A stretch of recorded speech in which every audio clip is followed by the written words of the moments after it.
I tried to get Grant Robertson on tonight, and because of O-Week, he is unavailable, which is fine. On the piss. Made a little connection with his office and the media people there, and we'll get him on at some stage. And I was quite interested in talking to him, Chewie, because yesterday there was a bit of an exclusive announcement on 3 News. Get stuffed with 3 Get stuffed, whatever it officially is called. Stuff off 3. That's got one. Stuff off 3. That there's been some leakage from the government about some funding being cut for the universities. Let's have a listen to what they've got to say about it. 3 News can reveal universities are getting ready to cut courses after a leaked budget briefing showed the government plans to end a lifeline funding boost. The government is yet to confirm its plan, but the sector's gearing up for a fight.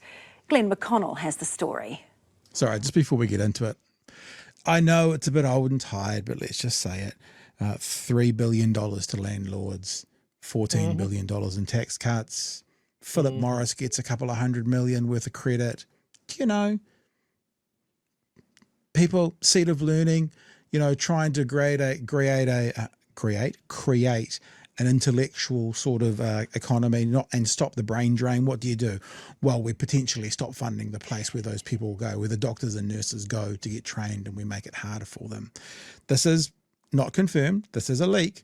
But as Chewie said, if it was completely out of the field like the last lot, you think they'd shut it down pretty damn quickly. I think what you'll find, though, is the government will be saying, we cannot comment. I just think that if it was always going to be a no, then it would be a no. We have no plan.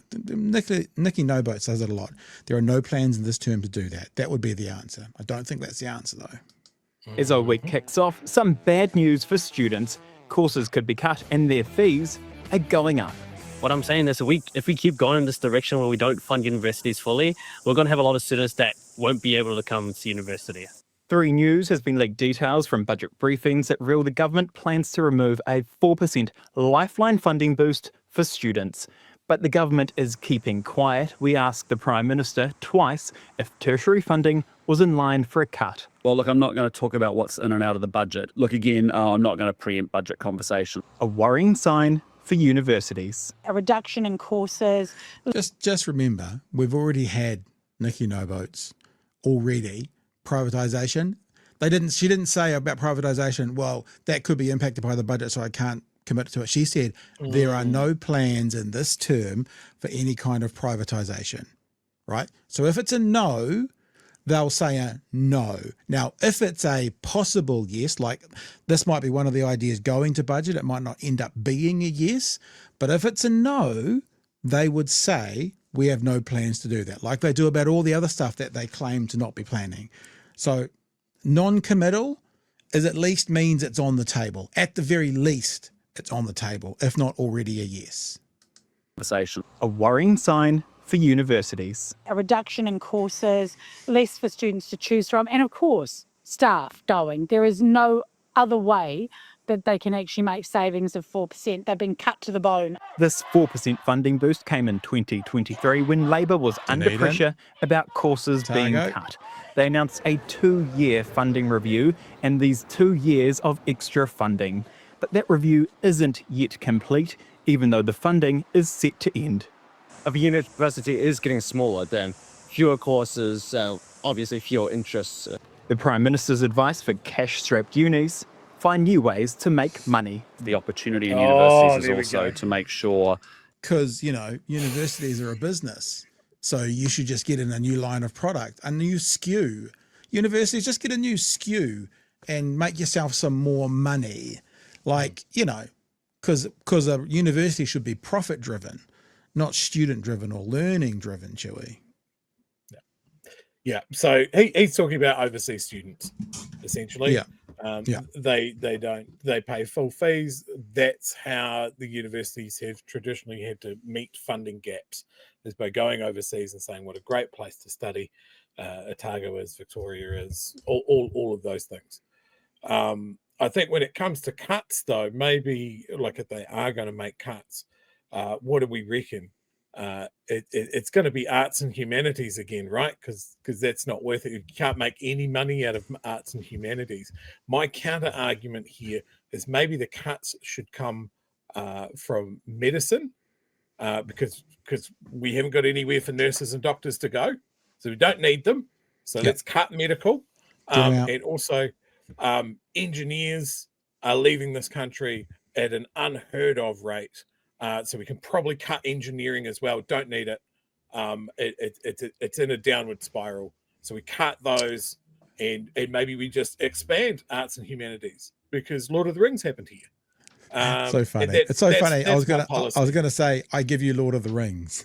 I give you Flight of the Conchords. I give you Lord. I give you these things within arts and humanities that have earned this place an absolute ton of money. If our number one earner is tourism, which is location, what goes hand in hand with tourism is arts and humanities.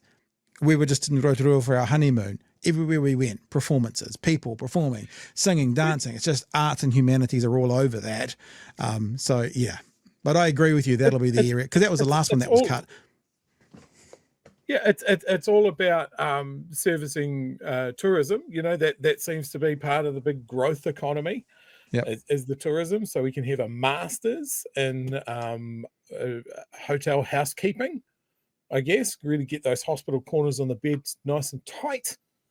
You know, that could include jet boat ride. Who knows? Got to find new courses, new degrees. All right. Engineering and doctors not cutting it anymore. Let's see if the universities have any plans that they can shell out quickly for Mr. Luxon's idea to just find new revenue streams. Find new ways to make money. The opportunity in universities is also to make sure, as you've seen with the changes I've made around the science sector and putting universities with the science sector under the leadership of Shane Retty, is to make sure... Because his track record in policy over government departments is just stellar. That do no harm doctor that cancelled Smoke Free 2025. Now, if that's his provenance, if that's his background, then we should just all be filled with the most confidence that he is going to perform well in this sector. Brilliant. That our universities are actually managing their IP in a way that they can actually commercialise their research and development. Universities aren't businesses. Research and knowledge development training is not a business. The sources we spoke to clearly wanted to get this out ahead of the government's budget to drive pressure on ministers to increase and not cut education funding. They are calling this a catastrophic and alarming decision. Finance Minister Nicola Willis is set to confirm her budget on May 22. There you go. So there you go, Chewie. We will be here for that. The next plan, that budget. The next plan is... cut, get rid of all the spending, money to landlords, money to tobacco companies, cut things like EVs, cut. And of course, it's a little bit like if you've got a chair and you keep taking a nick out of the chair legs. Eventually, you're down to one chair, it's about one leg it's balancing on. You get to the last cut, you got to do it anyway. There's only one thing left. So I guess, at the end, I had someone on Twitter today say to me that they know someone at Parliament that says school lunches are going to be gone by the end of the year. Cut. Landlords, money, I'm wondering, because there were some dramatic changes in tertiary education in the 90s, right? Because all the badness really started settling in the 90s. Like I remember this whole thing of like, if you wanted to get it, there was free tertiary education. It was fucking hard to get into it. And those degrees and masters and doctorates really had some punch to them if you got them, because it was for an elite few, right, that earned their way into it, or knew someone, I assume. But now we've transitioned into this thing that it's almost a must that you go straight from high school to university, whether you know why you're doing it or not. And you just have like a degree factory. Everybody's getting degrees, whether they're well thought out, whether they're necessary for the careers that they're going for. And I just wonder, is it out of step? Because it looks like the government doesn't want to fund universities. Universities don't really want to go full commercial. They want to preserve the sanctity of what they do, that higher education. But they're stuck in a model where they can't do that. They have to have more and more people to keep the tills churning over. Have we got it wrong? It feels like we have. I was a part of that 90s university life, and the thing that always got our goats the most of all is people were sitting in Parliament who got a free education, then lumbering debt and fees and costs on us, so we could. They were the definition of pulling up the ladder. Yeah. It was, and it's got worse and worse and worse since.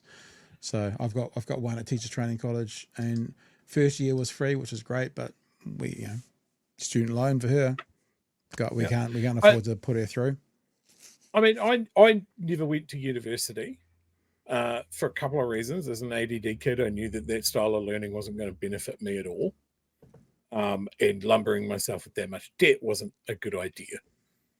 So I went into Polytech and learned broadcasting, which was a fantastic long-term decision. Long-term Well, decision. look where it's got you, Chewie. You're on the top of the heap. You're on the top of the heap now. Look at that, eh? Just like that. I'm doing a very niche, very regional political podcast. I'm making the big bucks now. But dozens of people are watching. There's dozens of people, Chewie. Follow your dreams. But yeah, I mean, it's not working. It's like so many of these experiments from the late 80s and the 90s through the 90s, and this isn't just generally New Zealand, although this is what we're looking at here. There's so many of them that we have enough data now to turn back and go, oh, like we're looking at the last 30 years. Shit's fucked. This hasn't worked at all. Yeah. Wonder what it costs. Like, is there a number we can find? It'd be interesting to know, what does it cost? What do the universities cost to run? It'd be funny if they were like 14 billion tax cuts. What does it cost for Auckland Uni to run per annum? It's got fees and stuff are going to come up, aren't they? Yeah, I mean, there's a comment in the chat there. How about making university free? I think that used to be one of the things that they used to look at. You make it hard to get into university, but you want doctors, right? So, you make people prove that they're the right candidates with their bursary scores and that sort of thing. And then you get them through their education, you train them up to be doctors, and then you pay them to stay doctors in this country. And that seemed to be the idea for those roles. You would put teachers in teachers' colleges, you would put nurses in nursing school and that sort of thing, because you needed them. And now it's all out of whack. Like their intake of nurses that they gave job offers and then rescinded. Like, is there no long-term thinking about, let's make sure we're training enough nurses for our projected needs? Because, again, it seems like this government has thrown that out into the street and just go, nah, we can't afford it, and not look at any of the long-term fallouts for that. The fact that we have a GP crisis now as well. There was a story, I believe it was in the Christchurch Press maybe, about a GP who has worked out that for the last 8 years he's been paying himself under minimum wage. Right. A fucking doctor.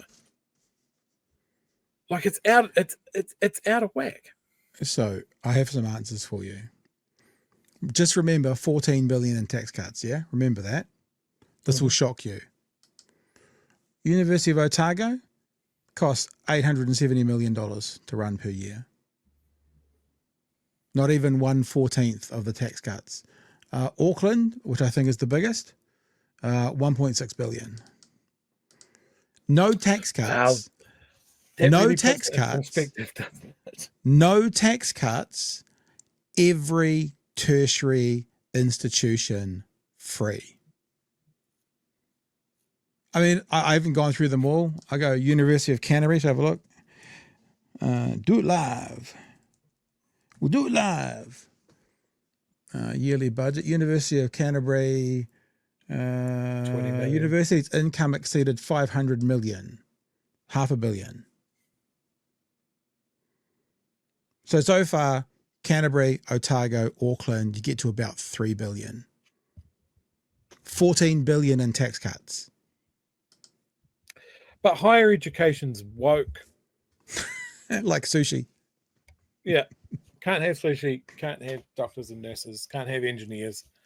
Don't need them. We'll just bring them in. We'll just bring them in from the Philippines and India. And we'll just get them from overseas, and we'll just create this really weird exchange program of like, yes, we grew you here, and now you bugger off somewhere else because we don't see value in what you do. We don't want to pay you. Oh shit, we do need someone. Short-term solutions then. It's fucked. It's Unreal. fucked.